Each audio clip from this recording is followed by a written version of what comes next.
welcome Dietmar Rothe to take the stand. And Dietmar is going to now delve a little bit into the heart, the meaning, the personal meanings of the teachings, many of which have been lost. Dietmar?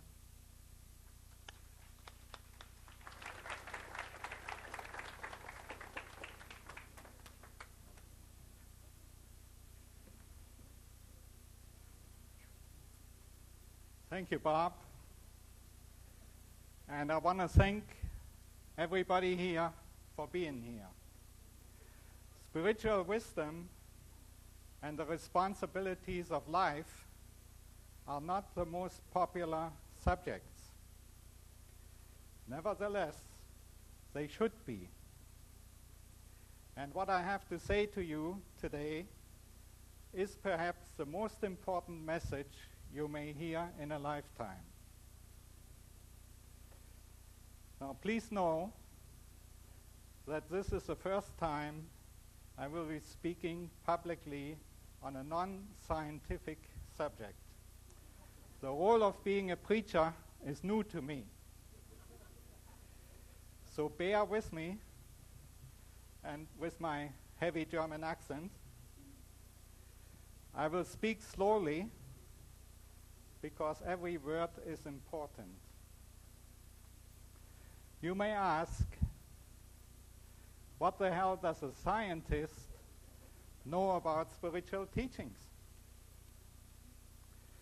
Let me just summarize my answer by saying that I've seen the light and that I have accepted the presence of a spiritual realm underlying the physical world, a reality that rules all observable events. My own path from ignorance to awareness is detailed in a recently published book with the title In Search of Truth and Freedom. I will be glad to autograph copies of this book, which will be on special sale after this talk. According to my viewpoint, which is in total alignment with the teachings in the TJ meaning Talmud of Jmmanuel, extraterrestrial beings have monitored and guided Earth's humanity's evolution for millions of years. We need to get beyond discussing mysterious lights in the sky and arguing the pros and cons of UFO reality.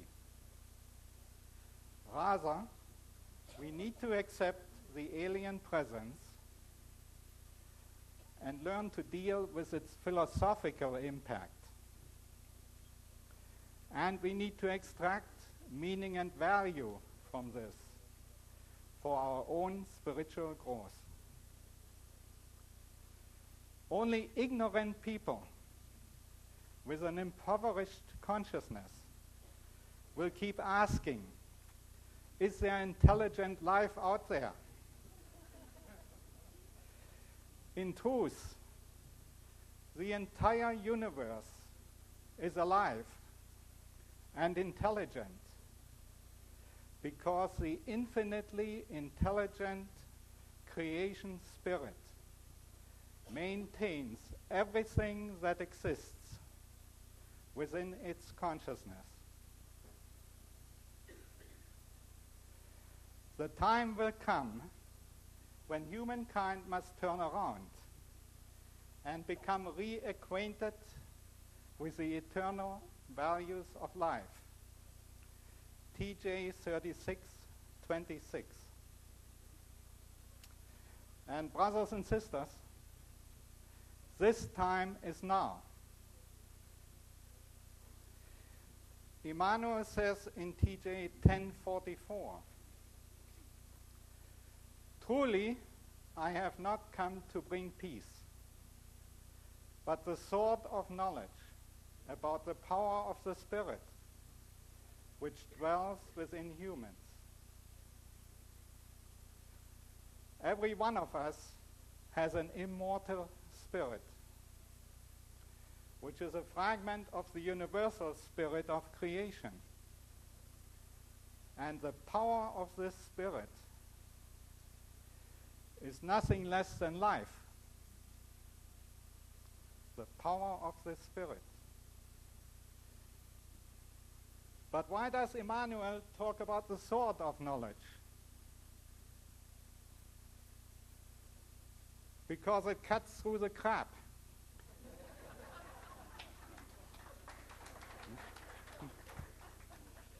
And it gets down to the everlasting values.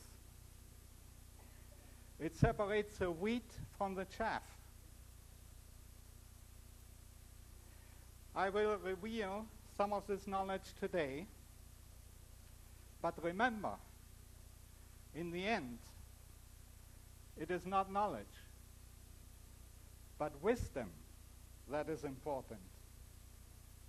The wisdom to apply this knowledge to your life and your spiritual growth. There is no I equal to wisdom, no darkness equal to ignorance, no power equal to the power of the Spirit, and no terror equal to the poverty of consciousness. TJ 26:27. Before delving deeper into the teachings of Emmanuel, let me warn you that the eternal truth, as proclaimed by Emmanuel, may be considered the ultimate heresy by those of you who adhere to carefully nurtured and manipulated religious doctrines. Let's see, do we have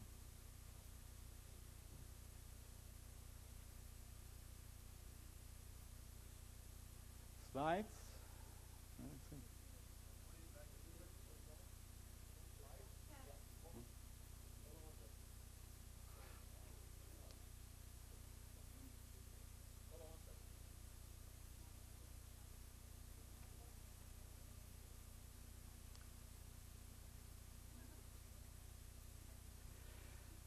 As a messenger of this heresy,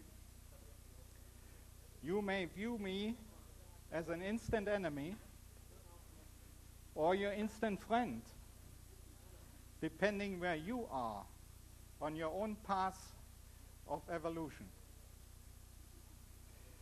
I want you to get over these feelings right now so that you're open to what the TJ actually can teach you. Good. So let me clear the stage. Emmanuel, who later became known as Jesus, is not God.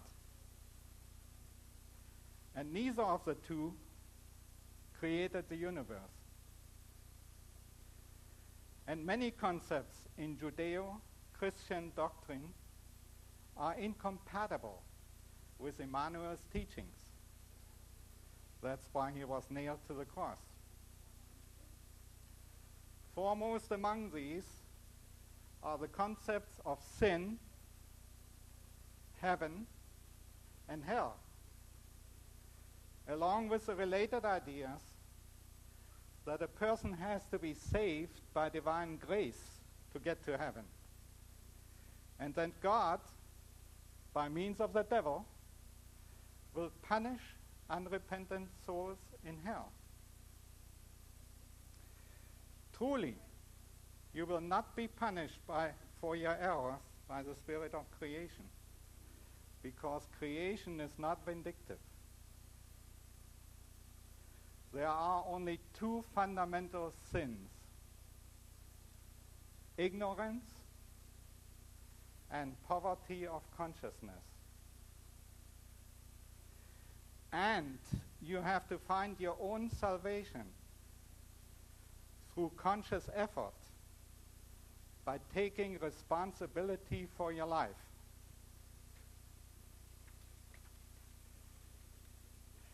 Keep this in mind for the rest of my presentation.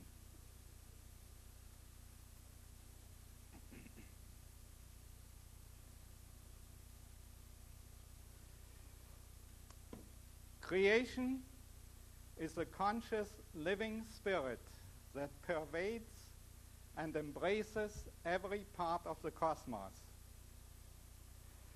It is infinite because it creates all space. It is eternal because it creates time rather than being subject to time. It manifests in every star, in every galaxy, and in every subatomic particle. It is all-powerful because it drives all processes throughout the universe. It is all-knowing because it is the source of all intelligence. It is alive because it is the sum total of all living things. It can appear in any form because it creates all form. It rules the universe, including all conscious life, through its eternal laws. The cosmos contains all kinds of life forms, including gods, space-traveling species, and Earth humans. God is a human being, like all the celestial sons and the terrestrial humans, except that he is vastly greater in consciousness. TJ 4:40.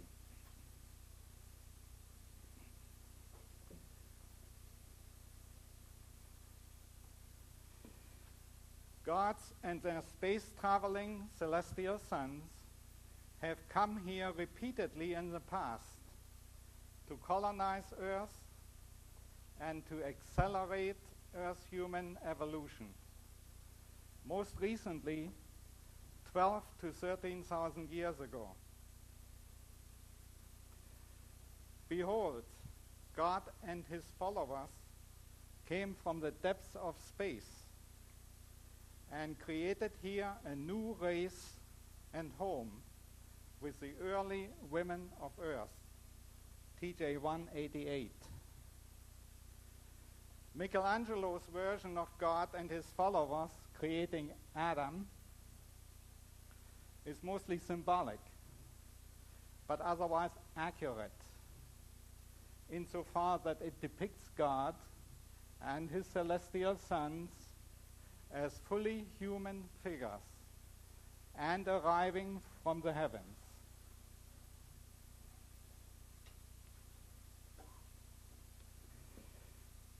Two space-traveling humans can be found in the background of a painting of the crucifixion, painted in 1350 and kept in a monastery in Kosovo. Other space beings are shown in cave paintings and petroglyphs dated at 12,000 and 8,000 years ago.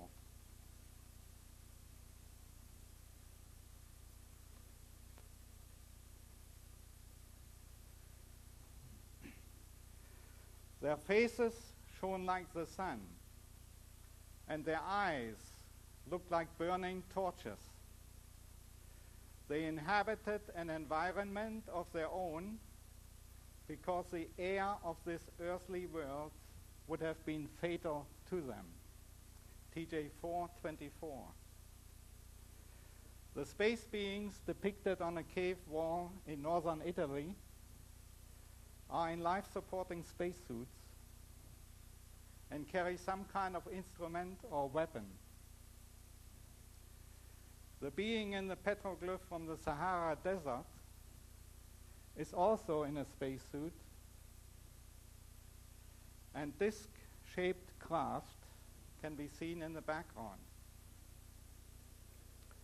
We have no reason to doubt that the Stone Age artists encountered and depicted actual space aliens. By procreating new genetic variations of Earth's human species, the celestial sons enhanced our gene pool. Behold, humans begotten by the celestial sons were different in a unique way. Their bodies were white as snow and red as a rose blossom, and their eyes beautiful.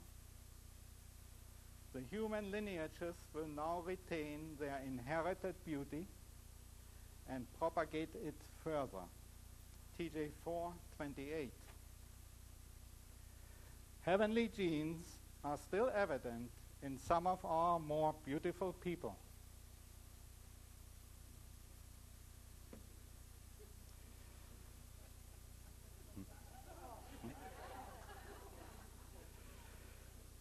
Now that I have your attention,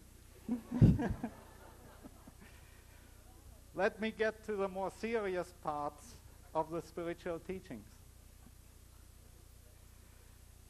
Humans throughout the universe are destined to evolve spiritually over many reincarnations. The Pleiadian teachers of Emmanuel define 7 levels of spiritual development.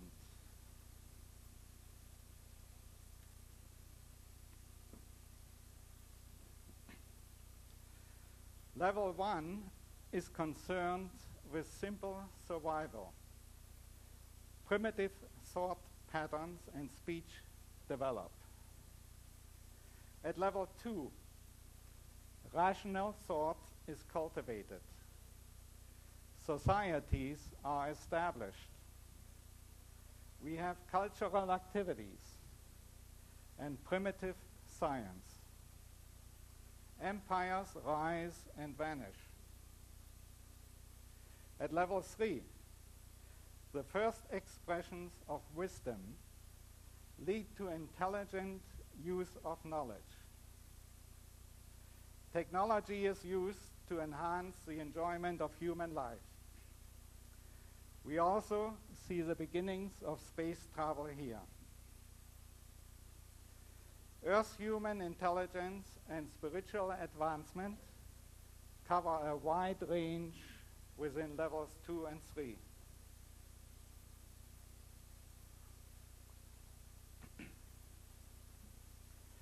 At level 4, humans are grasping the spiritual nature of reality and begin to utilize their spirit power. At level 5, humans have learned to live in peace and harmony with the laws and directives of creation. They are able to distort time and space for intergalactic space travel. This is a level of Emmanuel's Pleiadian teachers.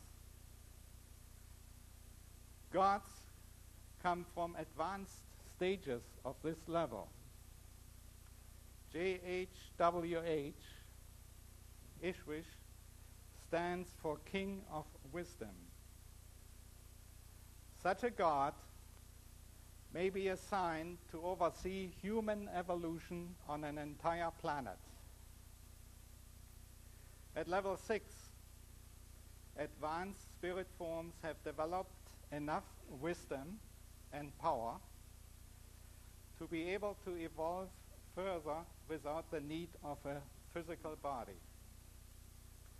At level 7, spiritual beings have become perfect,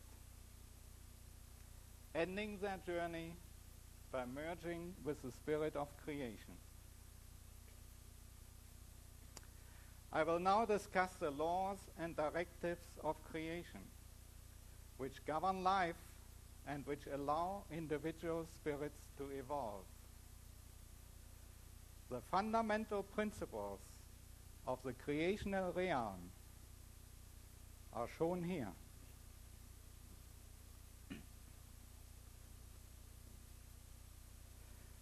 One, nothing exists and nothing happens outside of the consciousness of creation. And 2, all of creation strives towards perfection. This is against the second law of thermodynamics. Please grasp these 2 principles.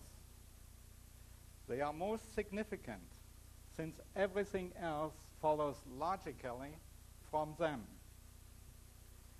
If you remember nothing else from my talk but these 2 principles, you will have planted the seeds for spiritual understanding.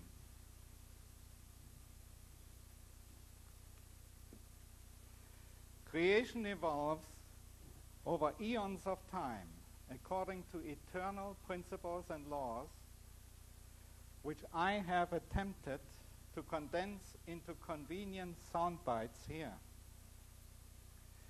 After my own summaries, I will quote relevant verses directly from the TJ. We distinguish between laws of creation and directives of creation. The laws define the principles and forces governing the evolution of the universe.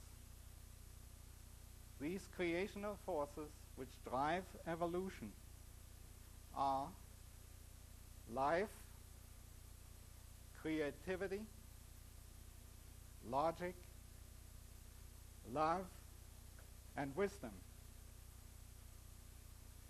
The directives are guidelines for humans on their individual paths of spiritual evolution.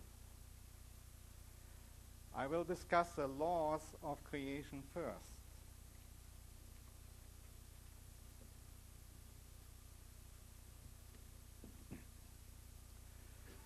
The laws of creation are the blueprint of reality.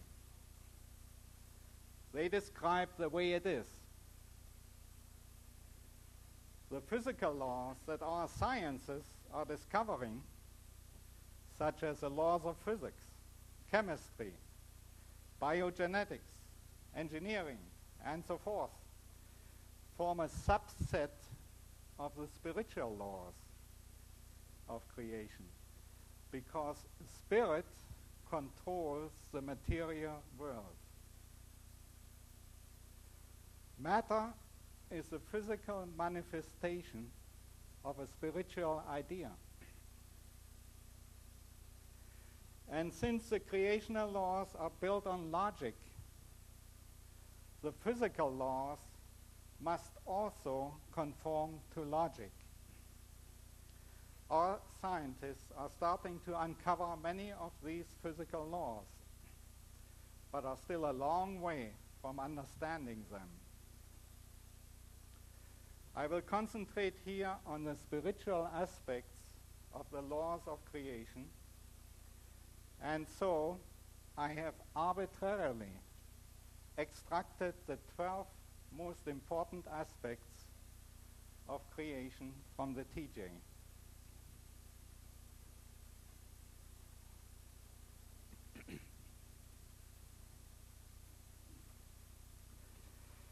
One, immutability.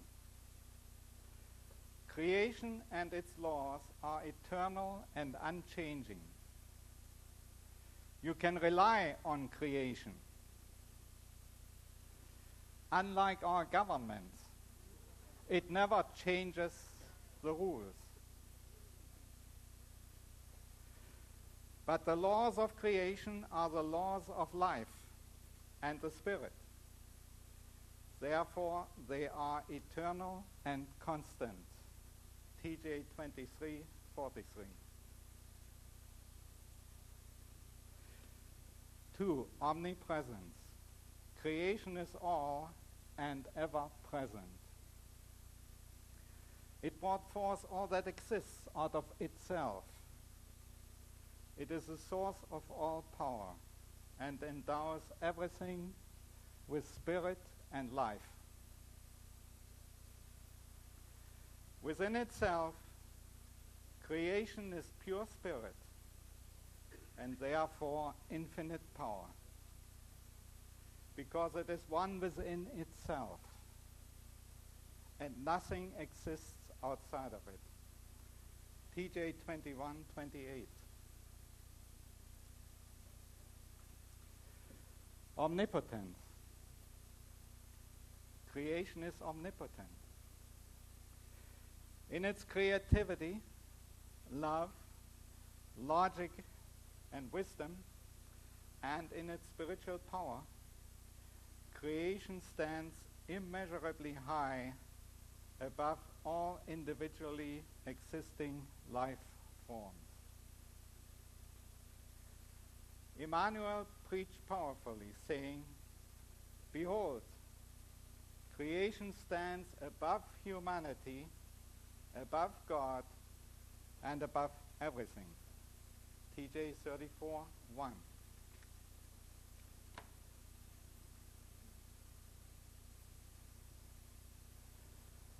For love.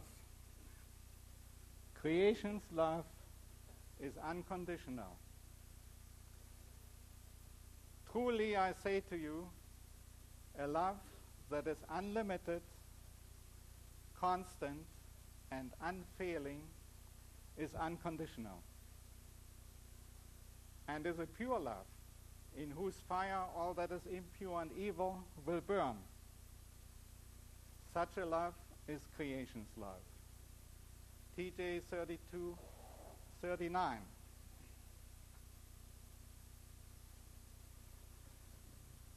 Five, logic. Every effect has a cause. Every action has a consequence. When you violate the law of creation, you have to accept the consequences. If the universe did not function according to logic, our sciences would be useless, because mathematical prediction would be impossible. Commandments and laws are valuable only when they are derived from wisdom, and hence are logical. TJ 26:11.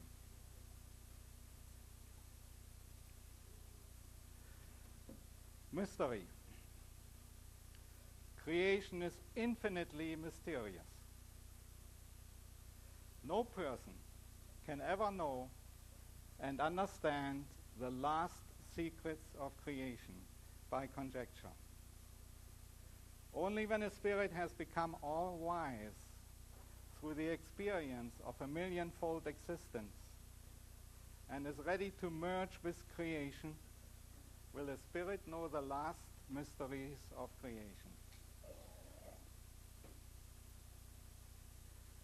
No one knows the secret of creation, not even one person, and therefore neither God nor his followers. TJ 11:29.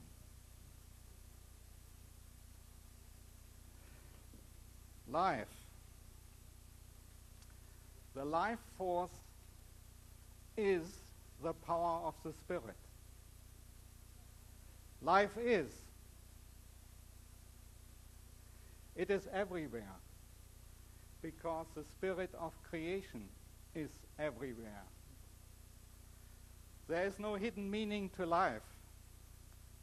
Life is an opportunity for spiritual growth.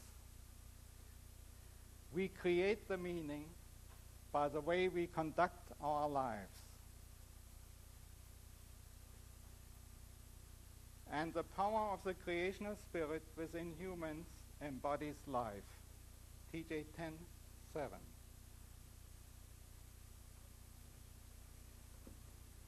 Creational evolution. Creation never stops creating in the process of perfecting itself. Since creation is spirit and thus lives, even it must forever perfect itself. TJ 34:3.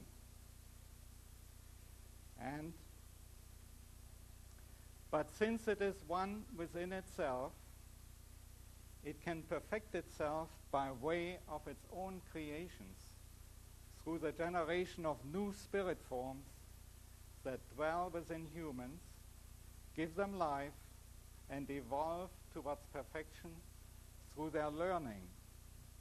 TJ 34:4.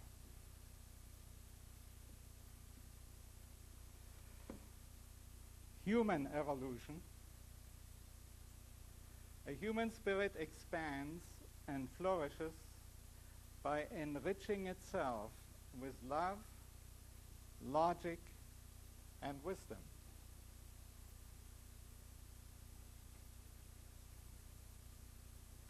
It takes countless physical lifetimes for a spirit to become perfect, and so it must reincarnate countless times.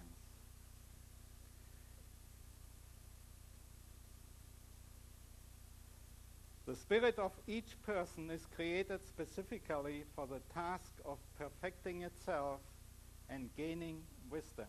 TJ 21:25. This brings us to the subject of spiritual immortality and reincarnation. Once created, a human spirit is indestructible. That's good news, right? The material life is limited, but the life of the spirit lasts forever.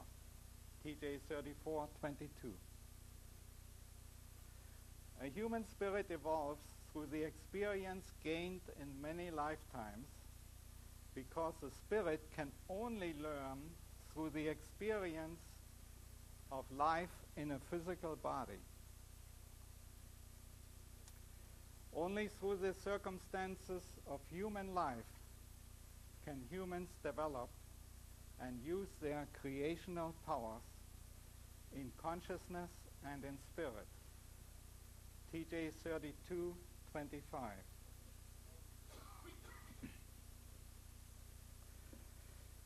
Free will and destiny.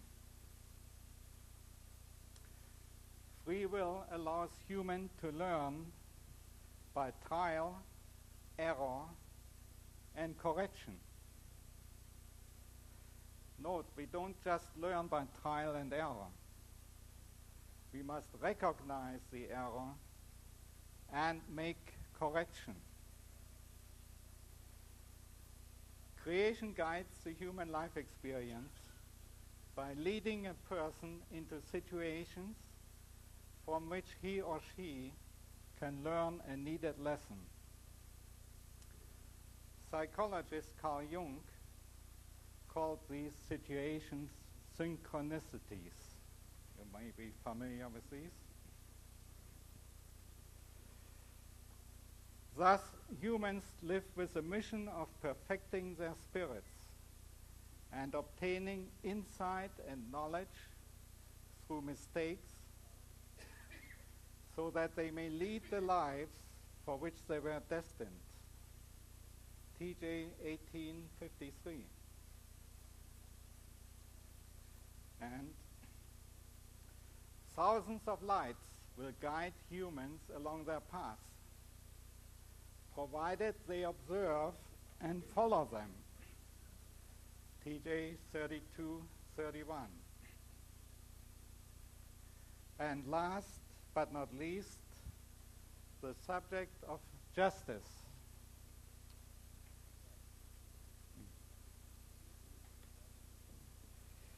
Justice follows logically from the laws of creation. But creation does not judge. If you jump off a cliff, gravity will most likely kill you. But there is no judgment involved. The consequences are automatic. When you needlessly harm another creature, you also harm your own spirit by retarding its development. The consequences are automatic. When one makes a mistake that serves the insight, knowledge, and progress of the Spirit, there is no punishment, neither in this life nor in any subsequent life. TJ 18:52.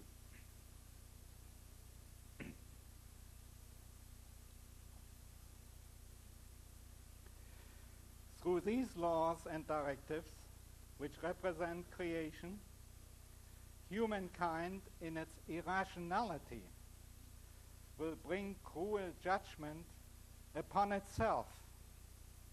TJ 25:47.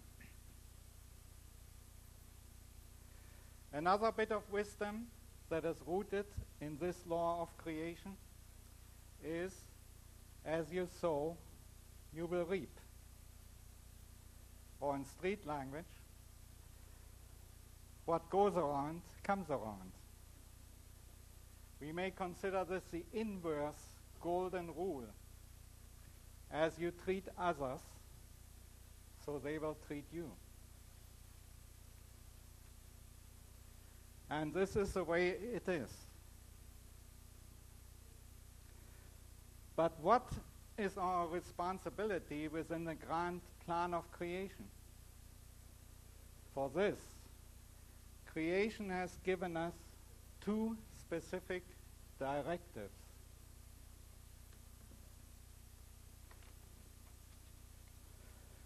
These are: 1, seek wisdom and the creational realm, and 2, honor creation above all. In common language, the first directive means take responsibility for your life and your spiritual evolution. Emmanuel replied, the highest directive in the law of creation is this: achieve the wisdom of knowledge, so that you may wisely follow the laws of creation. TJ 23:35. And first, humans shall tend to their own progress in consciousness and spirit, so as to produce creational harmony within themselves. TJ 32:14. I have listed 5 action items under the first directive. 1, perfect your spirit. Therefore, humans should try without ceasing to broaden and deepen their knowledge, love, truth, logic, true freedom, genuine peace, harmony, and wisdom, so that the spirit may be perfected and lifted up into its true home, becoming one with creation. TJ 36:28. 2, attend to your spiritual needs first. First, seek the realm of your spirit and its knowledge, and then seek to comfort your body with food, drink, and clothing. TJ 6:52. And what would it profit them if they should gain the whole world, yet still damage their consciousness? TJ 18:38.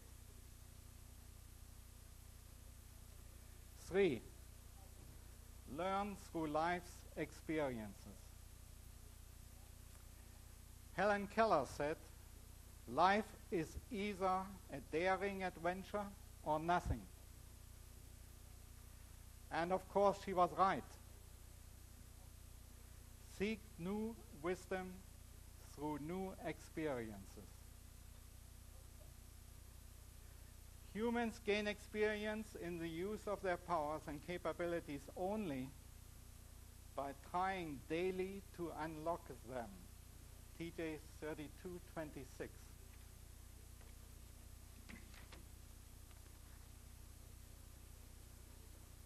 But if humans do not think and seek, they will not be able to attain wisdom and will remain fools. TJ 26:15. Note that Emmanuel was able to raise the dead and heal the terminally ill, but he was not able to cure the fools. If you remain a fool, nobody can help you. The next item, conquer fear and seek true freedom. Love cannot blossom in the presence of fear. Personal power cannot blossom in the presence of fear. Therefore, seek spiritual wisdom to banish ignorance and poverty of consciousness so that fear may be replaced with love and confidence. Free yourself from the enslaving power of false doctrines, evil passions, addictions, negative emotions, imagined needs, and attachments. No greater darkness rules within humans than ignorance and lack of wisdom. TJ 32:15. And greatness of personal victory requires uprooting and destroying all influences that oppose the creational force. TJ 32:16.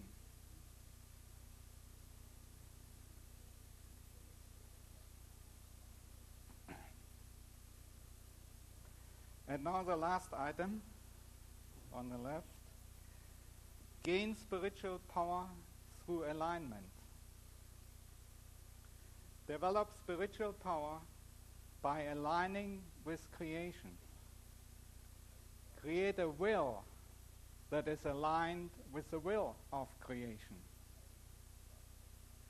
So you learn to control your destiny. When a person aligns everything into this unity, making everything into one, and then says to the mountain, move away, then it will move away. TJ 34:49. And know this, whatever a person may wish to accomplish, they must always first create the will to do so, because this is a law of nature. Thus a person determines the course of his life, known as fate. TJ 21:17. The second directive of creation is honor creation above all. But the other directive, equal to the first, is this: you shall consider only creation as omnipotent, for it alone is constant in all things, and therein is timeless. TJ 23:39. There are three related aspects of this directive. One, honor the spirit within. Love and honor the spirit within you and in others. My spirit, you exist within omnipotence. May your name be holy. TJ 6:12. 2, respect the web of life. Recognize that all life is interconnected and one in creation. Biologically, and spiritually. Chief Seattle said it well. Man did not weave the web of life. He is merely a strand in it. Whatever he does to the web, he does to himself.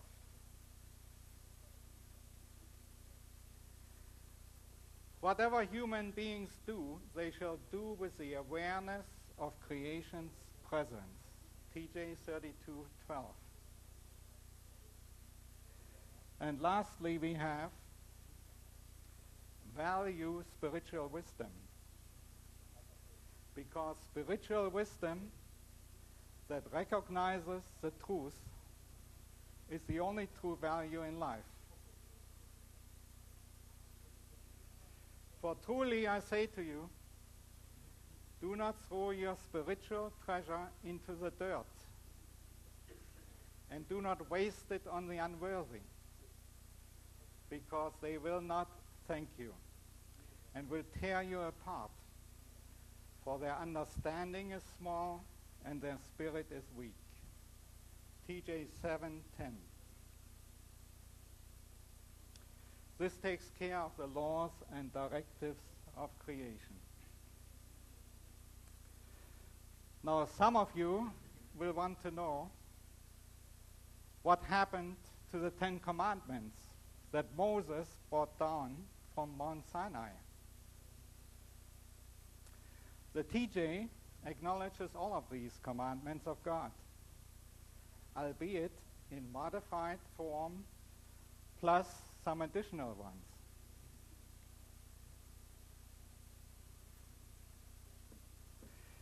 And here we are. The commandments of God define what is right for human conduct in order to make society functional.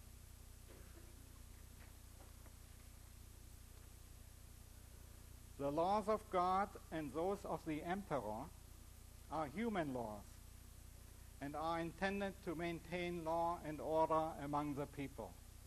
TJ 23:42. The commandments in the pink boxes are related to the original commandments in Exodus 20. The ones in the yellow boxes can also be found in one form or another in the New Testament. Numbers 5 and 6 in the white boxes are conspicuously absent in the biblical scriptures. We find this strange since the abuse of power and the greed for wealth are the primary obstacles that prevent our societies from achieving peace, harmony, and justice. Could it be that the ancient gods were still afflicted with such human attributes, such as lust for power, for control, and for possessions, so they could not enforce laws against such behavior? I will quote from the TJ only, where Emmanuel's teachings differ greatly from the commandments in the biblical scriptures. Number 1, but the highest commandment of the law of God is this: you shall honor God as the ruler of the 3 human lineages and obey his laws, for he is their king of wisdom and a good and just counselor. TJ 23:36. Note, there's nothing here about living in fear of the wrath of a jealous God. Number 2 in my list is a golden rule, familiar from the New Testament. Everything that you wish people would do to you, do likewise to them. TJ 7:16. Following the golden rule will come natural to you if you have learned to observe the second directive of creation, to love and honor the Spirit within you and others. But note also the following passage from the teaching. Offer your love wherever it is warranted, and punish wherever the laws of nature demand punishment. TJ 5:41.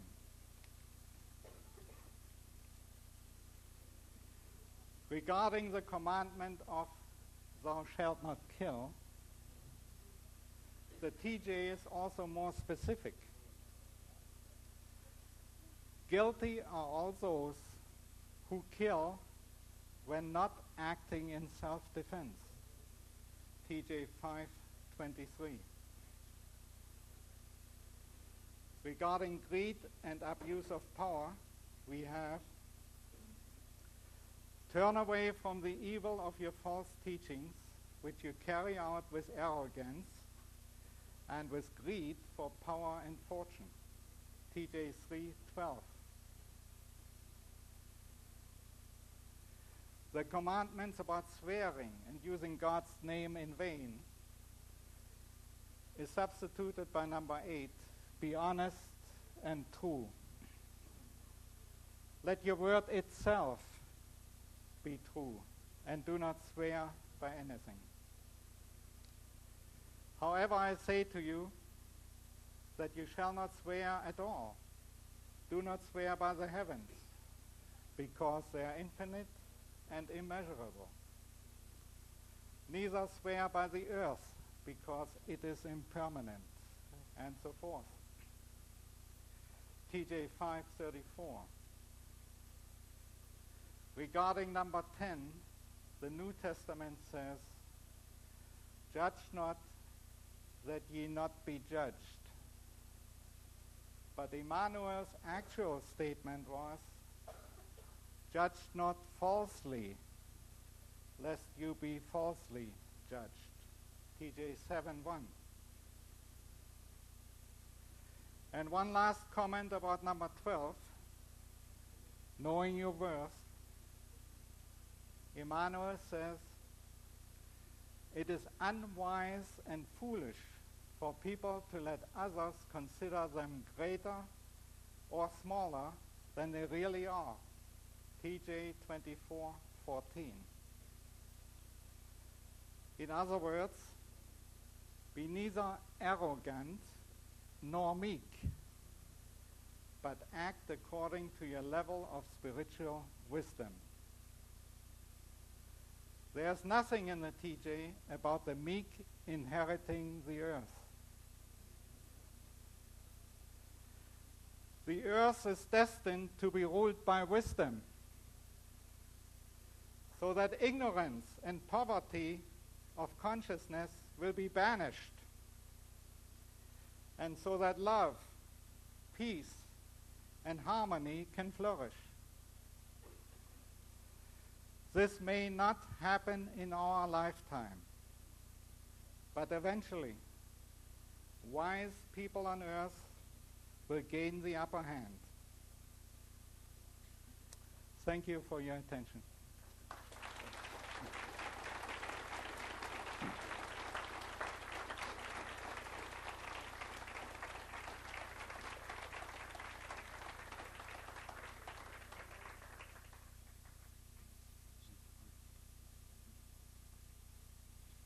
Thank you for sharing a bit of that wisdom from the Talmud. Thank you. Yes, guys, how much time? We have 5 minutes? Okay, if there are any questions, Dietmar will address questions for 5 minutes.